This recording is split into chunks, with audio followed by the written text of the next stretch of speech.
Vi har lige under 90 60-plussere, der er aktive i idrætsforeningerne samlet her i dag, hvor vi laver en hel masse forskellige idrætter. For at inspirere dem til noget nyt, sådan at de bedre kan fastholde dem, de måske har på holdet, men også at få rekrutteret nogle flere til de hold, der er derude. Man spiller ligesom volleyball, hvor man må have... Det er en dag, som både kan være til medlemmerne, altså de aktive seniorer, som er ude i foreningerne. Vi er 42, tror jeg det er, og det er det meste af vores hold. Det er også ting som en dag til instruktørerne. I dag det har været rigtig godt, fordi der er nogle ting, vi kan bruge.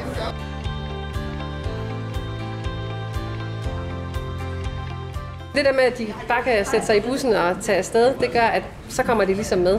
Det er bare dobbelt hyggeligt. Det giver jo, at de får den oplevelse sammen og hygger sig, og snakken gik altså i bussen på vejen herud allerede.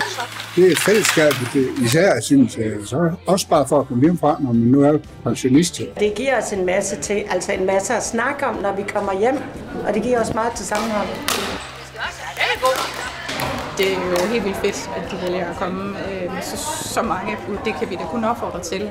Når man kommer som flok og som samlet hold, så har man allerede, når man er taget hjemmefra, taget afsted med den der holdånd om, at nu skal vi til noget sammen. Vi skal dyrke noget emotion sammen. 3, 4, så dem der er 3, de har jo alle sammen en sten. Men det er virkelig godt, fordi du får altid den nye inspiration. Og sidste år fik vi inspiration til en ny aktivitet, som vi jo så har haft med lige siden.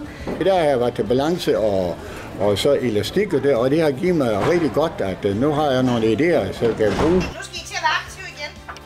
Så tanken er lige så meget, at man skal afsted i det sociale, men også at man bliver inspireret sammen til at gøre noget nyt i foreningen.